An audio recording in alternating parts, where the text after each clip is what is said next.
बिस्मिल्लाहिर्रहमानिर्रहीम। Welcome to chemistry with Kamran Chaudhary. अगर आप इस चैनल पर नए हैं तो इस चैनल को सब्सक्राइब ज़रूर कर दीजिएगा। साथ बेल आइकन को लाजमी प्रेस कर दीजिएगा ताकि आपको आने वाली हर नई वीडियो का नोटिफिकेशन मिलता रहे। बच्चों, हम लोगों ने आपकी क्लास 9 की केमिस्ट्री का चैप्टर नंबर 1 जिसका नाम है फंडामेंटल्स ऑफ केमिस्ट्री को स्टार्ट किया था। प्रीवियस लेक्चर में हमने ब्रांचेस ऑफ केमिस्ट्री को डिस्कस किया था, जिसमें मैंने आपको बताया था कि मेजर 8 ब्रांचेस होती हैं केमिस्ट्री की। तो 4 ब्रांचेस जिनमें physical chemistry, organic chemistry, inorganic chemistry और बायोकेमिस्ट्री, ये 4 ब्रांचेस हमने प्रीवियस लेक्चर में डिस्कस कर ली थी। ਹੁਣ ਜਿਨ੍ਹਾਂ ਲੋਕਾਂ ਨੇ ਉਹ ਪ੍ਰੀਵੀਅਸ ਲੈਕਚਰ ਨਹੀਂ ਤੱਕਿਆ ਹੋਇਆ ਤੇ ਤੁਸੀਂ ਜਾਓ ਚੈਨਲ ਤੇ, ਉੱਥੇ ਪਲੇਲਿਸਟ ਮੌਜੂਦ ਹੈ F22 chemistry class 9 chapter number 1 fundamentals of chemistry. तो ਉੱਥੇ ਤੁਹਾਨੂੰ प्रीवियस लेक्चर लग जाएगा। ठीक हो गया। सो आज के लेक्चर में हम देखने जा रहे हैं ब्रांचेस ऑफ केमिस्ट्री में इसका पार्ट 2, मतलब के आगे वाली 4 ब्रांचेस। ठीक है, तो वन बाय वन हम लोग बाकी रह जाने वाली 4 ब्रांचेस को डिस्कस करेंगे। ठीक हो गया पुत्र। अच्छा, ब्रांचेस ऑफ केमिस्ट्री पे ना डायरेक्टली आने से पहले ਤੁਹਾਨੂੰ ਇਹ ਤੇ पता होवे ना कि केमिस्ट्री ਜਿਹੜਾ ਤੁਹਾਡਾ सब्जेक्ट हैगा वो क्या होती है। बेसिकली केमिस्ट्री को आप कैसे डिफाइन करते हो। ठीक है, तो सबसे पहले हम लोग डिफाइन कर लेते हैं केमिस्ट्री को। सो भाई केमिस्ट्री ਨੂੰ ਕੁਝ ਤੁਸੀਂ ਇੰਜ डिफाइन करते हो कि a science that deals with the composition, structure and properties of substances की कंपोजिशन मीन्स के बने कैसे हुए हैं, वो किस चीज से बने हुए हैं। स्ट्रक्चर, उनकी शेप कैसी है, शक्ल कैसी है उनकी। एंड प्रॉपर्टीज, और उनकी प्रॉपर्टीज करेक्टरिस्टिक्स क्या हैं। ठीक है, इन सब की जो स्टडी कहलाती है वो बेसिकली केमिस्ट्री कहलाती है। ठीक है, साइंस की वो ब्रांच जो कि सब्सटेंसेस की कंपोजिशन, स्ट्रक्चर एंड प्रॉपर्टीज को स्टडी करती हो, उस साइंस की ब्रांच को हम लोग क्या बोलते हैं, केमिस्ट्री बोलते हैं, या केमिस्ट्री कह लो यार, मजाक कर रहा हूँ। ओके, अच्छा, केमिस्ट्री को ना आप एक और तरीके से डिफाइन करते हो, वो भी देख लेते हैं कि वो कैसे करते हो आप। फिर जेड़ा ਤੁਹਾਨੂੰ आसान लगे ना उसी तरह डेफिनेशन तैयार कर लेना। ठीक है, नेक्स्ट डेफिनेशन क्या है। Chemistry is defined as the science that examines the material of the universe and changes that these materials undergo।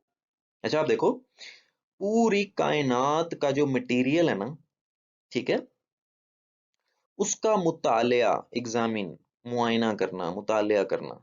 ठीक है, कायनात में पाया जाने वाला मटेरियल, उसका मुतालिया, and changes that these materials undergo, और उस मटेरियल में होने वाली तब्दीली का मुतालिया। ठीक है, उसको क्या बोलते हैं हम लोग, केमिस्ट्री बोलते हैं। जैसे देखो यहाँ पे ना एक मैंने छोटी सी एनिमेशन दिखाई हुई है आपको। यहाँ पे आपको गैस, लिक्विड और सॉलिड लिखा हुआ नजर आ रहा है। अब जैसे देखो, जब आप गैस पे फोकस करो ना, हूं देखो ये गैस है। गैस में क्या होता है बेसिकली, जो पार्टिकल्स होते हैं वो बहुत दूर दूर होते हैं एक दूसरे से। फिर जैसे ही आप देखो ऊपर से प्रेशर इंक्रीज कर रहे हो, वो गैस लिक्विड में कन्वर्ट हो जाती है, और मजीद प्रेशर इंक्रीज करने पे वो लिक्विड सॉलिड में कन्वर्ट हो जाता है। तो ये बेसिकली क्या है, चेंज है ये मटेरियल में। ठीक है, सो इस चेंज के मुताले को, इस चेंज की स्टडी को हम क्या बोल रहे हैं, केमिस्ट्री बोल रहे हैं। ठीक हो गया। ਹੁਣ दो डेफिनेशन ਤੁਹਾਨੂੰ दस ਦਿੱਤੀਆਂ ने मैं, ਜਿਹੜੀ ਤੁਹਾਨੂੰ आसान लगे वो याद कर लो। ठीक हो गया। अच्छा भाई, the study of chemistry is commonly divided into 8 major branches। Chemistry की स्टडी को ना हम लोग 8 मेन ब्रांचेस में डिवाइड करते हैं। 8 शाखा ने दियां केमिस्ट्री दियां मेन जड़ियां ने, ठीक है। उसमें फिजिकल केमिस्ट्री, ऑर्गेनिक, इनऑर्गेनिक और बायोकेमिस्ट्री, ये 4 ब्रांचेस तो हम लोग प्रीवियस लेक्चर में डिस्कस कर चुके हैं। ठीक हो गया। आज के लेक्चर में हम लोग बाकी रह जाने वाली 4 ब्रांचेस को डिस्कस करेंगे। ठीक हो गया पुत्र। तो जी अब आ जाते हैं हम लोग ब्रांचेस ऑफ केमिस्ट्री पे, जो कि एंड वाली 4 हमारी रह गई हैं। फिफ्थ ब्रांच ऑफ केमिस्ट्री कौन सी है जी, वो देख लेते हैं। Which is industrial chemistry. How can you define it. सबसे पहले हम इसको डिफाइन कर लेते हैं, फिर आपको थोड़ी सी मैं एक्सप्लेनेशन भी दूंगा। एनी हाउ एक्सप्लेनेशन आपके टॉपिक का हिस्सा नहीं है, क्योंकि तुसी निक्के निक्के जे बच्चे होंदे हो तो फिर तुसी कंफ्यूज हो जाते हो। इतनी एक्सप्लेनेशन देंगा कि तुहानू बस डेफिनेशन क्लियर हो जाए। ठीक है। अब इंडस्ट्रियल केमिस्ट्री की हम डेफिनेशन पे आते हैं।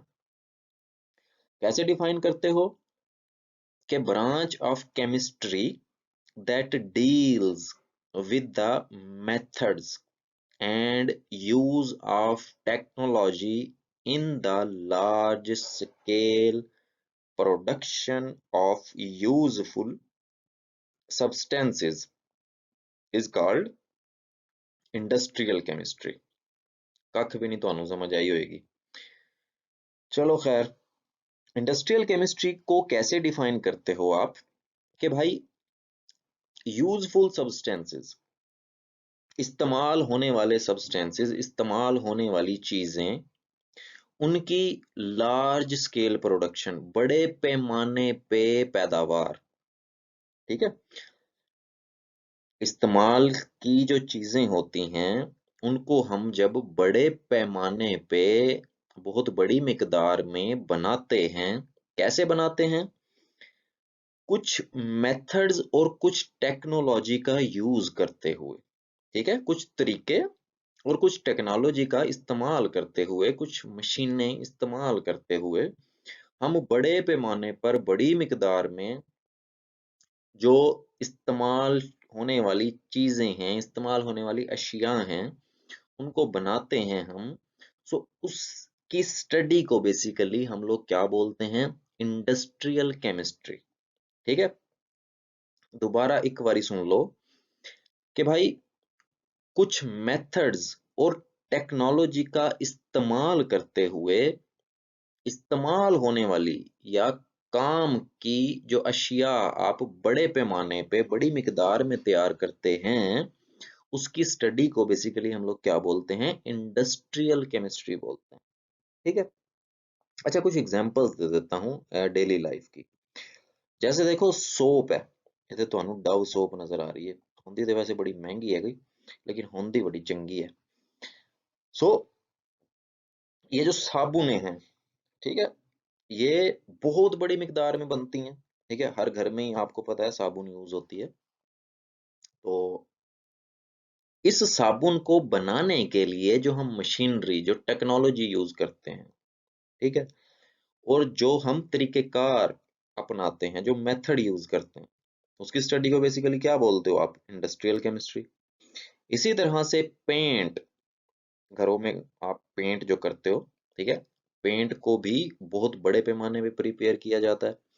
इसी तरह से कुड़ियां दा मेकअप, ਜਿਹੜੀਆਂ ਕੁੜੀਆਂ ਮੇਕਅਪ ਲਾਉਂਦੀਆਂ ਨੇ ਨਾ, ਜਦੋਂ ਮੂੰਹ ਧੋਂਦੀਆਂ ਨੇ ਤੇ ਫਿਰ पहचानी नहीं जाती।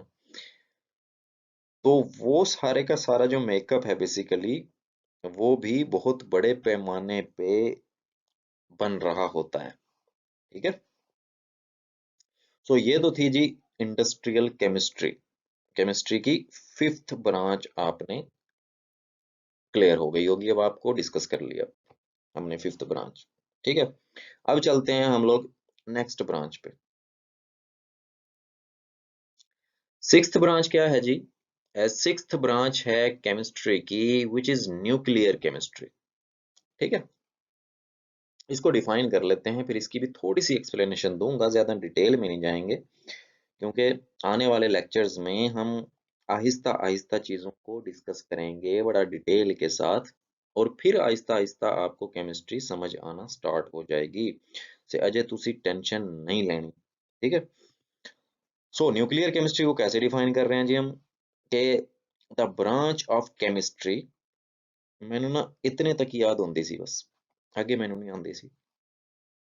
सो केमिस्ट्री की वो branch that deals with the changes that occur in atomic nuclei is called nuclear chemistry. अच्छा, एटम सबसे पहले मैं आपको थोड़ा सा बता देता हूँ कि देखो, एटम एटम से पहले आपको मैटर का पता होना चाहिए। मैटर क्या होता है? कोई भी सब्सटेंस जिसका कुछ ना कुछ मैस होता है, जिसका कुछ ना कुछ वेट होता है और वो कुछ स्पेस ऑक्यूपाई करता है, कुछ जगह घेरता है, उसको हम बोलते हैं मैटर। जैसे आप ये मेरी वीडियो लैपटॉप या कंप्यूटर स्क्रीन पर देख रहे होंगे, ये भी एक मैटर है। आप जिस चेयर, जिस चारपाई, जिस बेड पे या जहां पे भी आप बैठे हो, वो भी बेसिकली क्या है? एक मैटर है, ठीक है। इवन के आपकी जो बॉडी है, ह्यूमन बॉडी, वो भी मैटर होती है। फिर इसके अलावा आसपास आपको चीजें नजर आ रही होंगी, कुर्सियां, टेबलां, सोफे, ठीक है, बर्तन, ये सारी चीजें क्या ने? मैटर ने।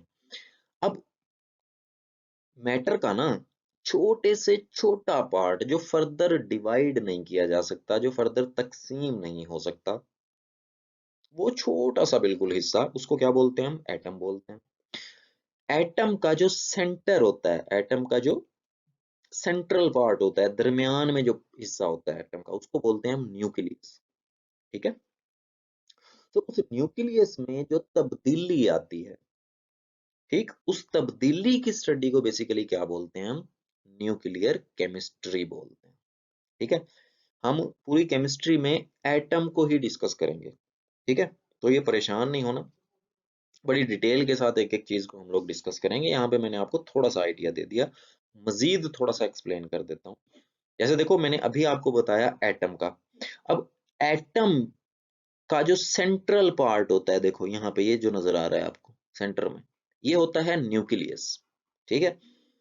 अब न्यूक्लियस में भी एटम के दो पार्टिकल मौजूद होते हैं, दो फंडामेंटल पार्टिकल मौजूद होते हैं, जिसको आप बोलते हो प्रोटॉन और न्यूट्रॉन, ठीक है। एटम जो कि बहुत छोटा सा पार्टिकल है मैटर का।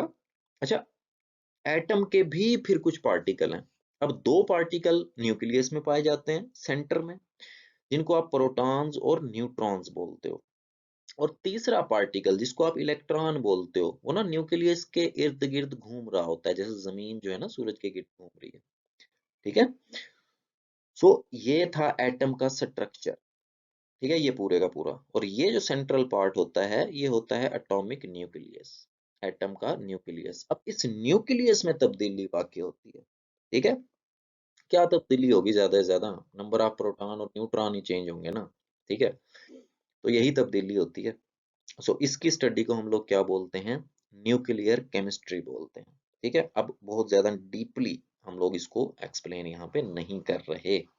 उम्मीद है इतना आपको समझ आ गया होगा। अब चलते हैं हम नेक्स्ट ब्रांच पे। अब हम कर लेते हैं केमिस्ट्री की नेक्स्ट ब्रांच को डिस्कस, जिसका नाम है बेसिकली इन्वायरमेंटल केमिस्ट्री। अब कैसे इन्वायरमेंटल केमिस्ट्री को डिफाइन करते हो, वो हम देख लेते हैं इसकी definition. The branch of chemistry that deals with the chemicals and toxic substances that pollute the environment and their adverse effects on human beings is called environmental chemistry। अच्छा, कैसे डिफाइन करते हो? एनवायरमेंटल केमिस्ट्री ना deal करती है, study करती है उन केमिकल्स और जहरीले सब्सटेंसेस को जो कि बेसिकली आपका माहौल आलूदा करते हैं, और इंसानों पर उनके क्या असरात होते हैं। इस इन सब चीजों को जो स्टडी करती है केमिस्ट्री की ब्रांच, वो है इन्वायरमेंटल केमिस्ट्री, ठीक हो गया।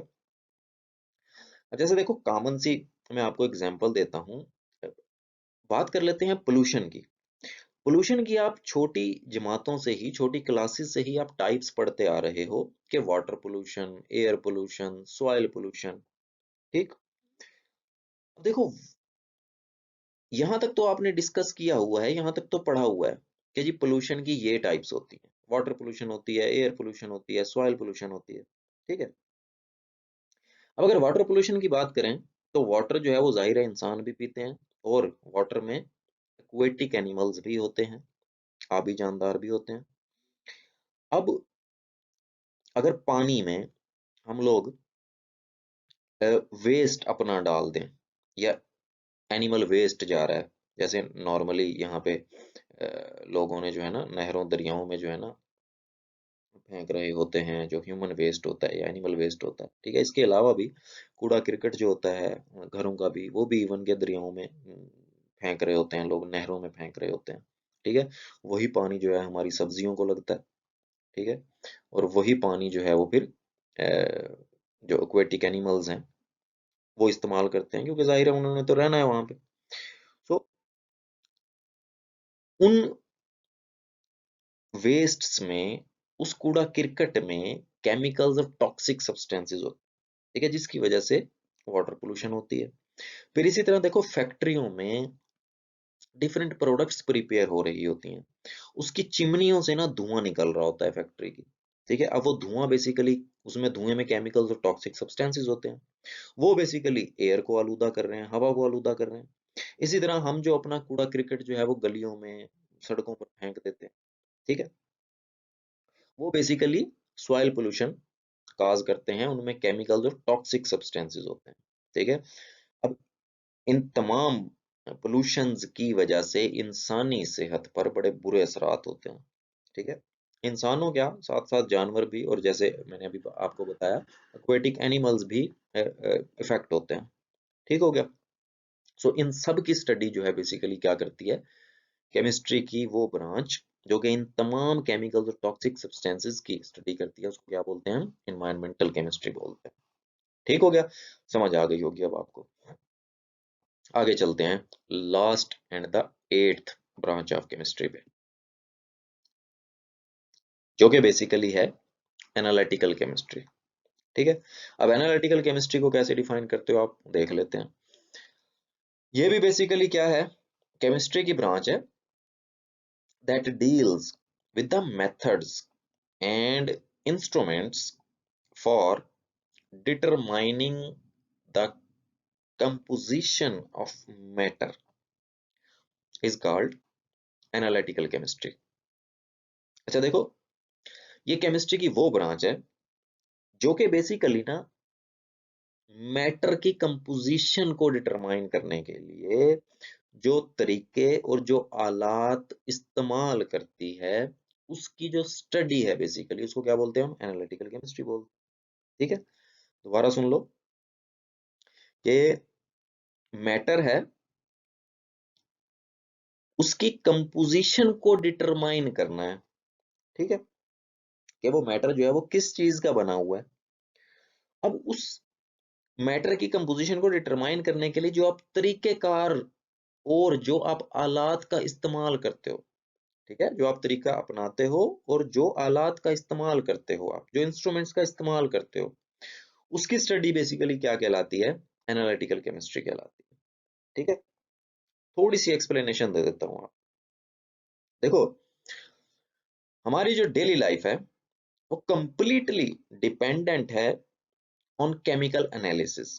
केमिकल एनालिसिस के ऊपर हमारी लाइफ जो है वो कंप्लीटली डिपेंडेंट है। अच्छा, इस केमिकल एनालिसिस का भी अभी आपको मैं बताता हूँ ये क्या होता है। अब आप देखो, फॉर एग्जांपल, अगर आप जो फूड खा रहे हो उसकी क्वालिटी अच्छी ना हो, फिर क्या होगा, जाहिर है आपकी सेहत खराब हो जाएगी। ऐसे ही होगा ना। सो भाई, उस फूड की क्वालिटी को भी तो चेक करना है ना। ठीक है। अब उस फूड की क्वालिटी को चेक करने के लिए जो आप तरीका अपनाते हो और जो आप आलात यूज करते हो, जो आप आलात इस्तेमाल करते हो, ठीक है, उसी चीज को तो बेसिकली हम बोल रहे हैं, उसी की स्टडी को तो बेसिकली हम एनालिटिकल केमिस्ट्री बोल रहे हैं। ठीक है। तो ये क्या है बेसिकली, फूड की क्वालिटी को चेक करना, ये केमिकल एनालिसिस है। ठीक हो गया। फिर इसी तरह देखो, मेडिसिन जो आप यूज करते हो, ठीक है, अगर वो एक्सपायर हो, ठीक है, फिर जाहिर सी बात है नमाज जनाजे का ऐलान हो जाएगा, ठीक है। सो उसकी भी क्वालिटी को चेक किया जाता है बाकायदा, ठीक है, कि ये जो मेडिसिन फाइनल बनकर तैयार हुई है, इसकी क्वालिटी क्या है, इसके कोई बैड इफेक्ट तो नहीं है, ठीक है, या ये एक्सपायर तो नहीं है, ये कितने अरसे के बाद एक्सपायर होगी। ये सारे का सारा जो एनालिसिस है, ये केमिकल एनालिसिस है, ठीक है। और इस चीज को एनालिटिकल केमिस्ट्री डिस्कस करती है, डील करती है। फिर इसी तरह वाटर वी ड्रिंक, अच्छा, सीधे इथे की करते हैं, डायरेक्ट जमीन से पानी निकाला और पी गए, कोई फिल्टर शिल्टर नहीं करते, ठीक है। लेकिन यूरोपियन कंट्रीज में बाकायदा पीने का जो पानी है उसका केमिकल एनालिसिस किया जाता है, ठीक है। जब तक वो पास नहीं होता तो वो मार्केट में नहीं आता, ठीक हो गया, पीने के लिए। लेकिन यहाँ पे क्योंकि पाकिस्तान है तो सब चलता है। अच्छा, the air we breathe, even के एयर, उसका भी एनालिसिस होता है, उसमें कोई केमिकल सब्सटेंसेस ना हो, कोई टॉक्सिक सब्सटेंसेस ना हो जो कि हमारे सांस के जरिए अंदर चले जाएं, जिसकी वजह से हमारी सेहत खराब हो, ठीक है। तो ये सारा जो केमिकल एनालिसिस किया जाता है, इसको डील करती है एनालिटिकल केमिस्ट्री। सो भाई, ये तो थी आपकी आगे वाली 4 ब्रांचेस ऑफ केमिस्ट्री। होपफुली आपको बहुत अच्छे से क्लियर हो गई होंगी भैया। होपफुली लेक्चर आपको बहुत अच्छे से क्लियर हो गया होगा। फिर भी अगर आपका कोई क्वेश्चन है तो आप नीचे कमेंट सेक्शन में मुझसे पूछ सकते हैं। अगर आपको वीडियो पसंद आई है तो चैनल को सब्सक्राइब जरूर कर दीजिएगा, वीडियो को लाइक एंड शेयर जरूर कर दिया करें अपने फ्रेंड्स सर्कल में, ताकि दूरियां ना भी भला हो जाए। Thank you very much for watching this video.